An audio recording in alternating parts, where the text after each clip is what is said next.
T-20 বিশ্বকাপৰ ছেমিফাইনেলত ভাৰত বাহিৰ হ'বলগীয়া হ'ল আৰু ভাৰতৰ বিশ্বকাপ জয়ৰ সপোন আধৰুৱা হ'ল।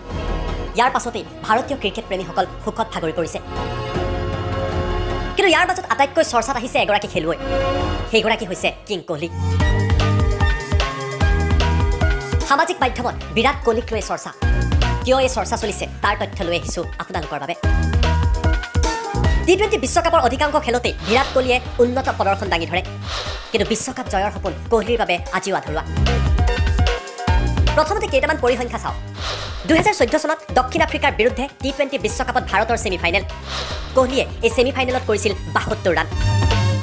2014 T-20 বিশ্বকাপৰ ফাইনেল বিৰাট কোহলিয়ে কৰিছিল 77 ৰান। কিন্তু শ্ৰীলংকাৰ হাতত পৰাস্ত হ'ল ভাৰত। কিন্তু ইয়াৰ পাছতো কোহলিয়ে নিজৰ প্ৰদৰ্শন অব্যাহত ৰাখিলে।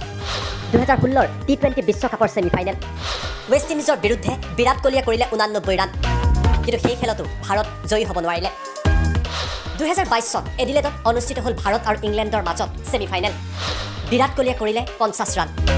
ইংলেণ্ডৰ হাতত ভাৰত পৰাস্ত হ'ল আৰু বিৰাট কোহলিক এইদৰে বিষণ্ণ মনেৰে দেখিবলৈ পোৱা গ'ল এডিলেডৰ খেলপথাৰত। আন কেইটামান পৰিসংখ্যা চাওঁ। 2012 চনৰ T-20 বিশ্বকাপত বিৰাট কোহলিয়ে কৰিছিল 185 ৰান। 2014 কৰিছিল 319 ৰান। 2016 T-20 বিশ্বকাপত 273 ৰান। আৰু এইবাৰ 2022 T-20 বিশ্বকাপত বিৰাট কোহলিয়ে কৰিছে 296 ৰান। কিন্তু কেতিয়াবা টিম ইণ্ডিয়াত থমকিছে ছেমিফাইনেলত, কেতিয়াবা ৰ'বলগীয়া হৈছে ফাইনেলত। আৰু সেইবাবে বিৰাট কোহলিৰ T-20 বিশ্বকাপ জয়ৰ সপোন আজিও সম্পূৰ্ণ হোৱা নাই। এডিলেডৰ এই ফটোকেইখন এতিয়া ভাইৰেল হৈ পৰিছে। বিষণ্ণ মনেৰে কোহলি আৰু পাণ্ডিয়াক দেখিবলৈ পোৱা গৈছে। ক'ৰবাত যেন তেওঁলোক ৰৈ যাবলগীয়া হৈছে নিজৰ সপোনৰ বাবে। সফলতাক একেবাৰে কাষৰে পোৱাৰ পাছতো বিশ্বকাপ পোৱা নাই, তাৰ পাছতো কিন্তু ভাঙি পৰা নাই কোহলি।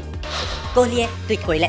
টুইটত কোহলিয়ে লিখিলে, কিছু পৰিমাণে সফলতা আৰু কিছু পৰিমাণে আমাৰ মনত বিফলতাৰ ভাৱ। আমি ইয়াৰ পৰা বহু মনত ৰাখিবলগীয়া মুহূৰ্ত লৈ গৈছোঁ আৰু ভৱিষ্যতে উন্নতি কৰাৰ চেষ্টা কৰিম। প্ৰতিগৰাকী ফেন্সক ধন্যবাদ জনাইছোঁ। আৰু এইদৰে প্ৰতিগৰাকী ফেন্সক ধন্যবাদো জনালে বিৰাট কোহলিয়ে। তাৰ পাছত তেওঁ ক'লে, ভাৰতীয় দলৰ জাৰ্চি পিন্ধি মই গৌৰৱান্বিত। ভাৰতীয় দলক প্ৰতিনিধিত্ব কৰিব পাই মই আজি উৎফুল্লিত। এইদৰে টুইট কৰি প্ৰতিগৰাকী ক্ৰিকেট প্ৰেমীক তেওঁ ধন্যবাদ জনালে।